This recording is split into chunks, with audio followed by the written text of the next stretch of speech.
জাকির হোসেন সাহেব, জনাব ডক্টর জাকির হোসেন সাহেব। আলহামদুলিল্লাহ, আলহামদুলিল্লাহ, আলহামদুলিল্লাহ।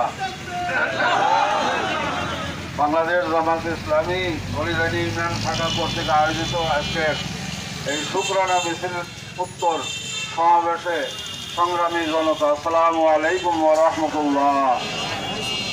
আলহামদুলিল্লাহ, স্বাধীনতা কি জিনিস আজ দীর্ঘ 16 বছর পর অনুভব করছি। আজ কয়েকদিন প্রতিটা মুহূর্ত, শুধু আমি না, আপনারও আমার মনে হয় যে সবাই আমরা সব সময় একটা টেনশনে, না জানি কখন আবার ধরে নিয়ে যায়, না জানি আবার কি সমস্যা বিপদ ঝাড়ে যাবে, তাই না?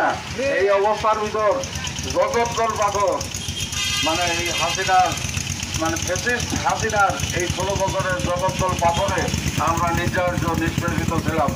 আলহামদুলিল্লাহ, আমাদেরকে সেই স্বাধীনতার সুখ আল্লাহ আমাদের দিয়েছেন, এটাকে আমাদের কাজে লাগাতে হবে। আমি আপনাদের কাছে পরিবন্ধ অনুরোধ রাখছি যে এই স্বাধীনতার এই যে স্বাধীনতা, এদের দিকে যদি রাখতে হয় তাহলে একমাত্র আল্লাহর আইন এবং সব লোকের শাসন ছাড়া কখনো সম্ভব নয়। বাংলাদেশ জামাত ইসলামী আল্লাহর আইন এবং সব লোকের শাসন কায়েমের জন্য চেষ্টা করছে।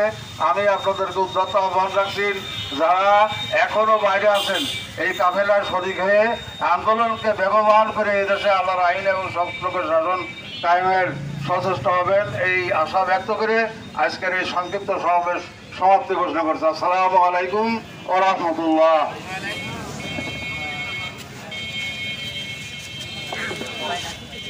সম্মানিত ভাইরা, আগামী রবিবার